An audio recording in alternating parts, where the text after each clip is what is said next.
Thank you. Thank you. Thank you. Thank you from the great governor. And my friends, good evening from the great city of New Orleans. Thank you and good evening. Tonight, we can say with confidence that the primary season is over and the general election campaign has begun. I commend both Senators Obama and Clinton for the long, hard race they have run. Senator Obama has impressed many Americans with his eloquence and his spirited campaign. Senator Clinton has earned great respect for her tenacity and courage. The media often overlooked how compassionately she spoke to the concerns and dreams of millions of Americans, and she deserves a lot more appreciation than she sometimes received. As the father of 3 daughters, I owe her a debt for inspiring millions of women to believe there's no opportunity in this great country beyond their reach. I'm proud to call her my friend. Pundits and party elders have declared that Senator Obama will be my opponent. He will be a formidable one. But I'm ready for the challenge and determined to run this race in a way that does credit to our campaign and to the proud, decent, and patriotic people that I asked to lead.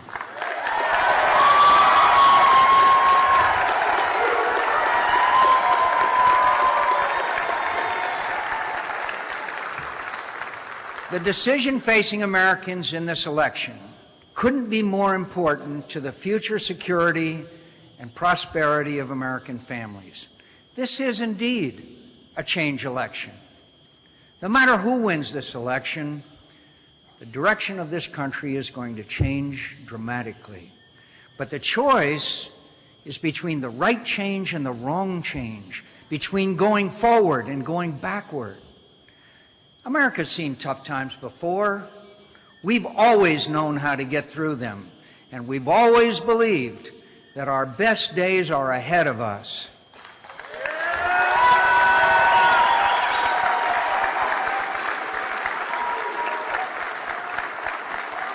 I believe that still, but we must rise to the occasion as we always have. Change what must be changed and make the future better than the past. The right change recognizes that many of the policies and institutions of our government have failed.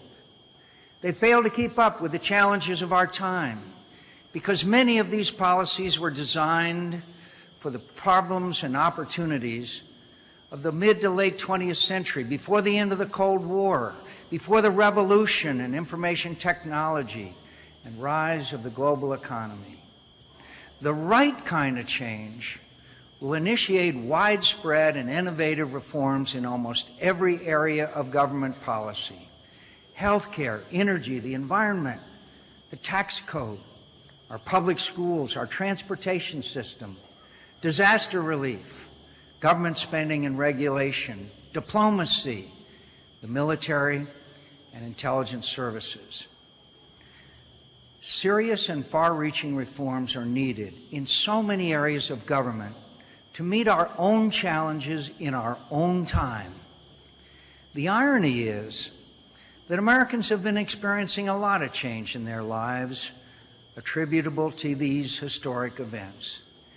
And some of these changes have distressed many American families: job loss, failing schools, prohibitively expensive health care, pensions at risk, entitlement programs approaching bankruptcy, rising gas and food prices, to name a few. But your government often acts as if it is completely unaware of the changes and hardships in your lives. And when government does take notice, often it only makes matters worse. For too long, we have let history outrun our government's ability to keep up with it. The right change will stop impeding Americans from doing what they have always done: overcome every obstacle to our progress, turn challenges and into opportunities, and by our own industry, imagination, and courage, make a better country and a safer world than the one that we inherited.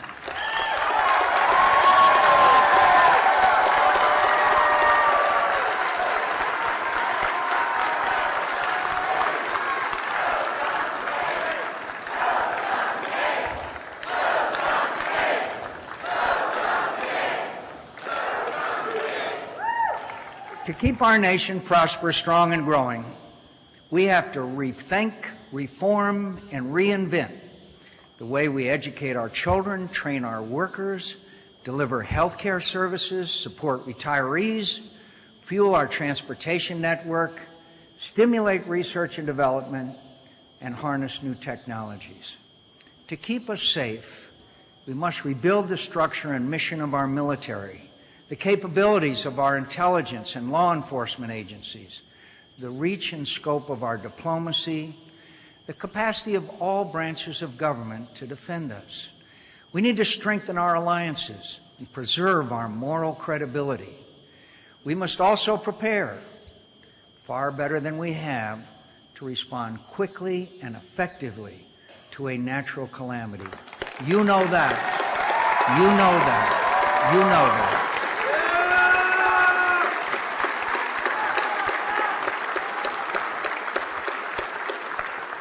When Americans confront a catastrophe, they have a right to expect basic competence from their government. Firemen and policemen should be able to communicate with each other in an emergency. We should be able to deliver bottled hot water to dehydrated babies and rescue the infirm from a hospital with no electricity.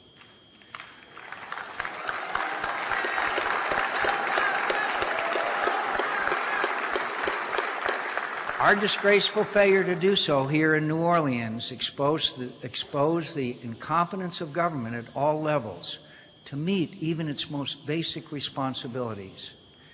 The wrong change looks not to the future, but to the past for solutions that have failed us before and will surely fail us again. You know, I have a few years on my opponent. So I'm surprised that a young man has bought into so many failed ideas.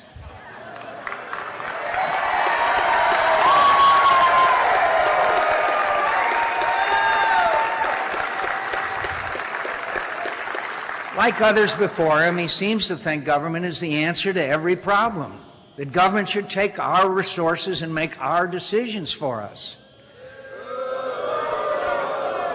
That type of government doesn't trust Americans to know what's right or what's best in their own interests. It's the attitude of politicians who are sure of themselves but have little faith in the wisdom, decency, and common sense of free people. That attitude created the unresponsive bureaucracies of big government in the first place. And that's not change we can believe in.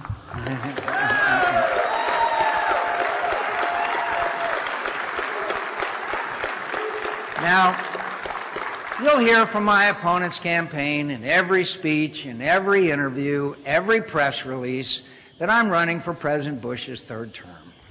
You'll hear every policy of the president is described as the Bush-McCain policy. Why does Senator Obama believe it's so important to repeat that idea over and over again? Because he knows it's very difficult to get Americans to believe something that they know is false.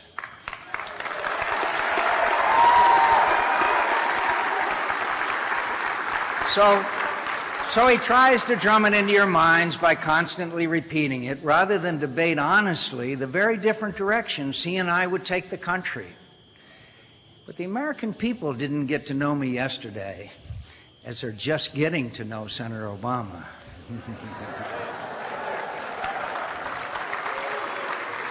They know I have a long record of bipartisan problem solving.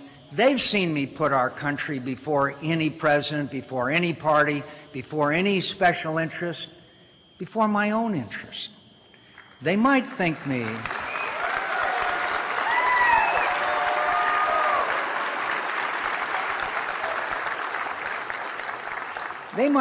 an imperfect servant of our country, which I surely am.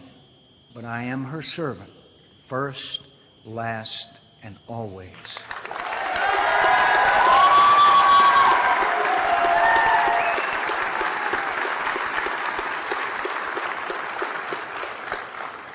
I've worked with the president to keep our nation safe, but he and I have not seen eye to eye on many issues.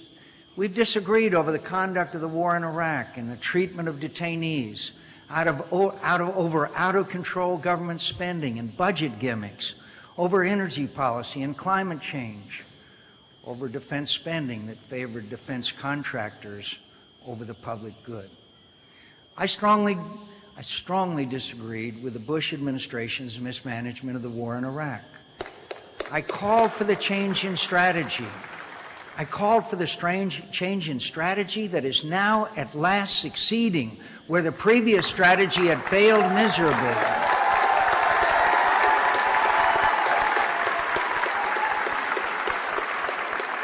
I was criticized for doing so by Republicans. I was criticized by Democrats.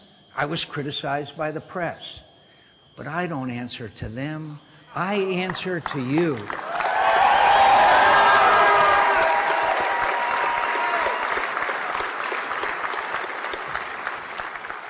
I would be ashamed to admit that I knew what had to be done in Iraq to spare us from a defeat that would endanger us for years, but I kept quiet because it was too politically hard for me to do. No ambition is more important to me than the security of the country I have defended all my life.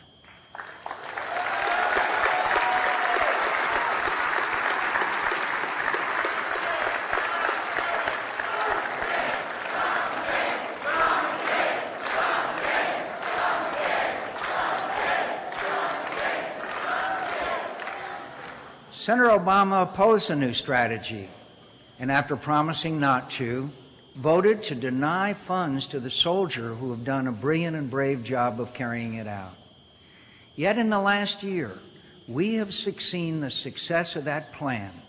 As violence has fallen to a 4-year low, Sunni insurgents have joined us in the fight against al-Qaeda. The Iraqi army has taken the lead in places once lost to Sunni and Shia extremists.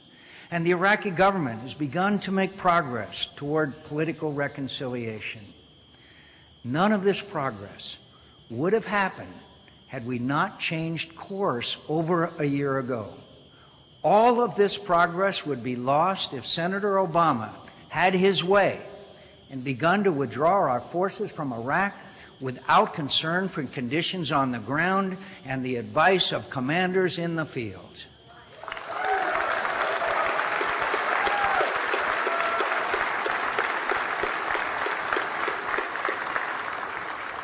Americans ought to be concerned about the judgment of a presidential candidate who says he's ready to talk in person and without conditions with tyrants from Havana to Pyongyang,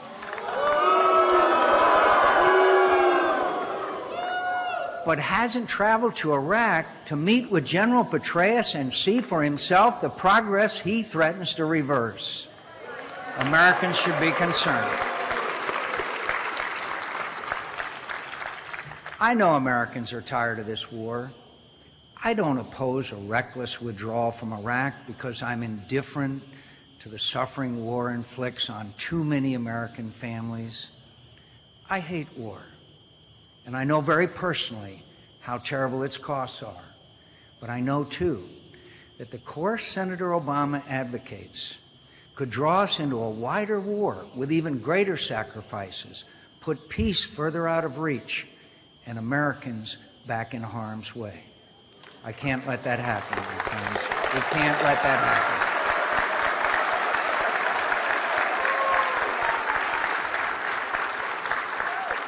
I take America's economic security as seriously as I do her physical security. For 8 years, the federal government has been on a spending spree that added trillions to the national debt. It spends more and more of your money on programs that have failed again and again to keep up with the changes confronting American families. Extravagant spending on things that are not the business of government indebts us to other nations, fuels inflations, raises interest rates, and encourages irresponsibilities. I have opposed wasteful spending by both parties and the Bush administration. Senator Obama has supported it and proposed more of his own. I want to freeze discretionary spending until we have completed top-to-bottom reviews of all federal programs to weed out failing ones. Senator Obama opposes that reform. I oppose subsidies that favor big business over small farmers and tariffs on imported products that have greatly increased the costs of food. Senator Obama supports these billions of dollars in corporate subsidies and the tariffs that have led to rising grocery bills for American families. That's not change we can believe in. No problem is more urgent today than America's dependence on foreign oil. It threatens our security, our economy, and our environment. The next president must be willing to break completely with the energy policies, not just of the Bush administration, but the administrations that preceded his, and lead a great national campaign to put us on a course to energy independence.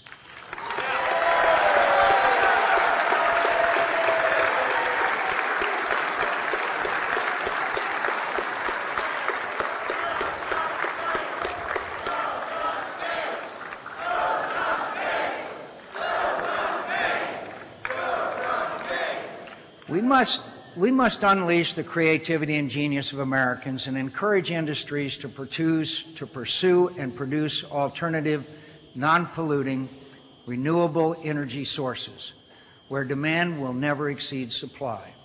Senator Obama voted for the same policies that created the problem. In fact, he voted for the energy bill promoted by the President and Vice President Cheney, which gave even more breaks to the oil industry. I opposed it because I know we won't achieve energy independence by repeating the mistakes of the last half century. That's not change we can believe in.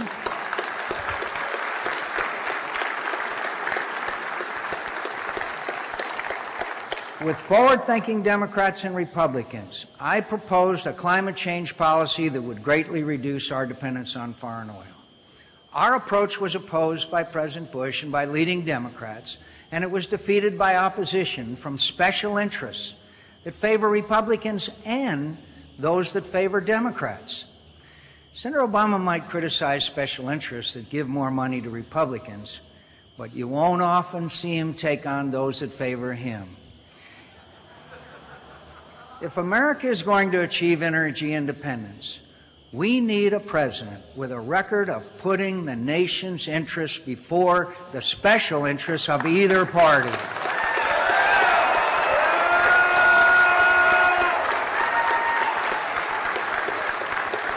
I have that record. I have that record. Senator Obama does not.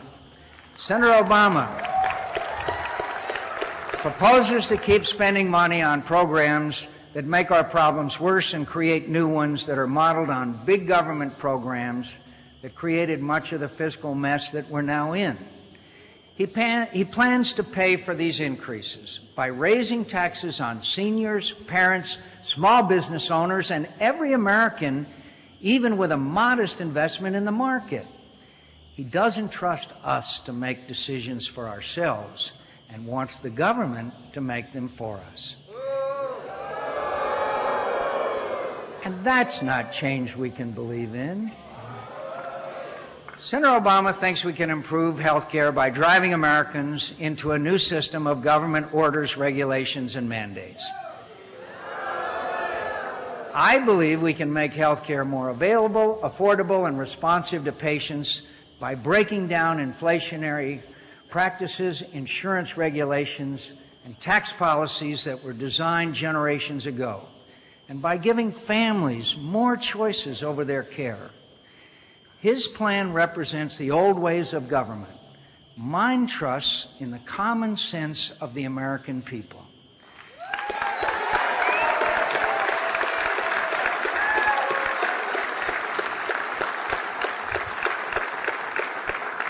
Senator Obama pretends we can address the loss of manufacturing jobs by repealing trade agreements and refusing to sign new ones, that we can build a stronger economy by limiting access to our markets and giving up access to foreign markets.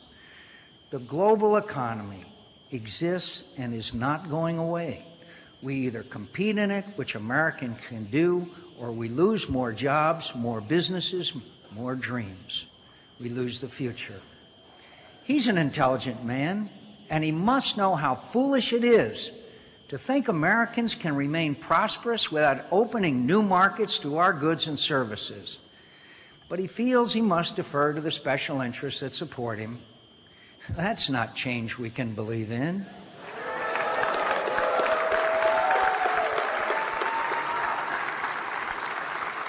Lowering trade barriers to American goods and services creates more and better jobs, keeps inflation under control, keeps interest rates low, and makes more goods affordable to more Americans. We won't compete successfully by using old technology to produce old goods.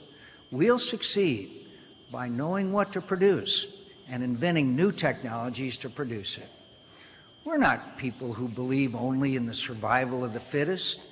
Work in America is more than a paycheck. It's a source of pride, self-reliance, and identity.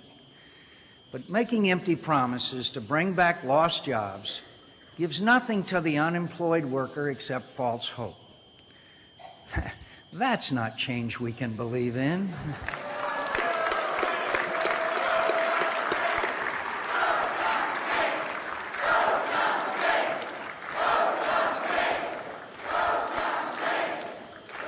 Reforming from top to bottom unemployment insurance and retraining programs that were designed for the 1950s, making use of our community colleges to train people for new opportunities, will help workers who've lost a job that won't come back find a job that won't go away. My friends, we're not a country that would rather go backward than forward. We're the world's leader, and leaders don't hide from history, they make history.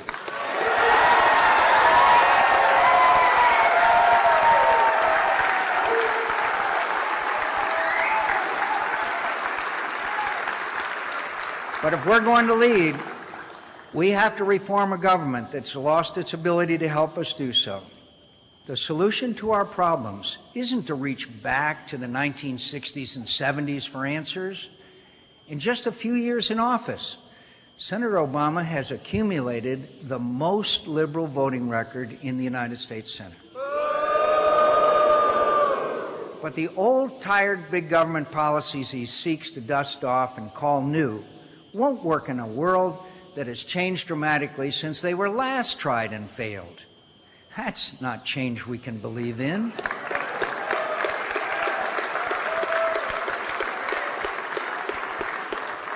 The sweeping reforms of government we need won't occur unless we change the political habits of Washington that have locked us in an endless cycle of bickering and stalemate. Washington is consumed by a hyper-partisanship that treats every serious issue as an opportunity to trade insults, impugn each other's motives, and fight about the next election. This is the game Washington plays. Both parties play it, as do the special interests that support each side. The American people know that it's not on the level. For all the problems we face, what frustrates them most about Washington is they don't think we're capable of serving the public interest before our personal ambitions, that we fight for ourselves and not for them. They're sick of the politics of selfishness, stalemate, and delay, and they have every right to be.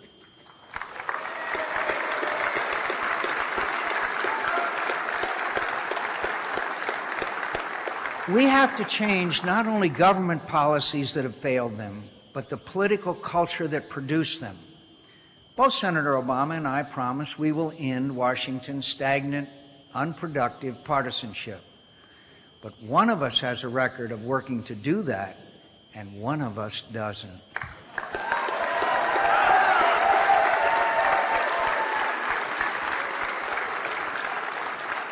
Americans have seen me put aside partisan and personal interests to move this country forward. They haven't seen Senator Obama do the same. For all his fine words and all his promise, he has never taken the hard but right course of risking his own interests for yours, of standing up against the partisan rancor on his side to stand up for our country.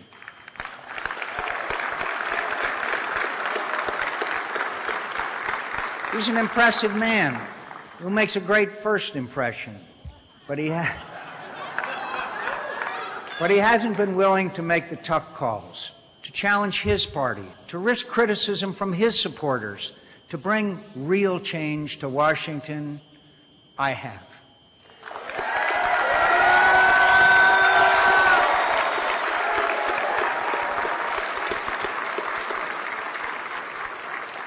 When members of my party refuse to compromise, not on principle but for partisanship, I've sought to do so.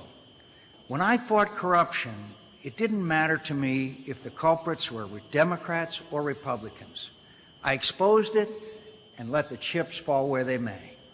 When I worked on campaign finance and ethics reform, I did so with Democrats and Republicans, even though we were criticized by other members of our parties who preferred to keep things as they were.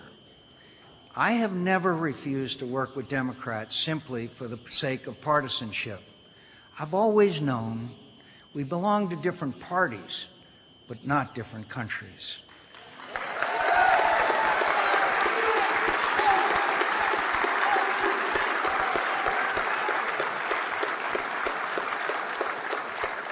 We are Americans before we are anything else.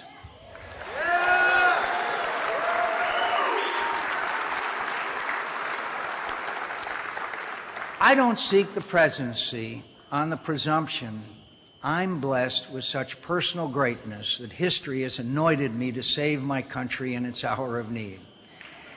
I seek the office with the humility of a man who cannot forget. My country saved me.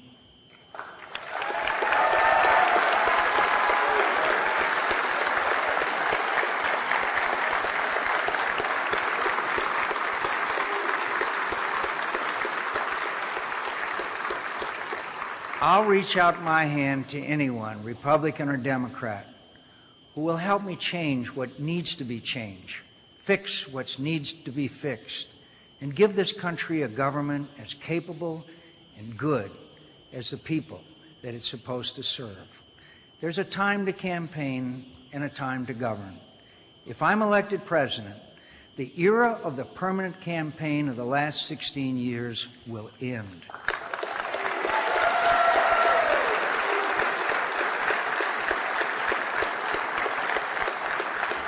The era of reform and problem solving will begin from my first day in office.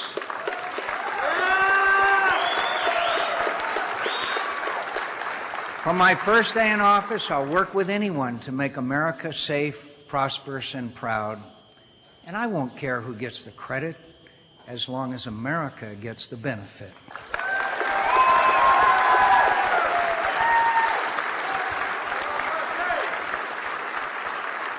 You and I have seen Republicans and Democrats achieve great things together. When the stakes are high and it mattered most, I've seen them work together in common purpose, as we did in the weeks after September 11th. That kind of cooperation has made all the difference at crucial turns in our history. It's given us hope in difficult times. It has moved America forward, and that, my friends, is the kind of change we need right now. Thank you very much, and thank you. Thank you very much. Thank you, and God bless you. Thank you.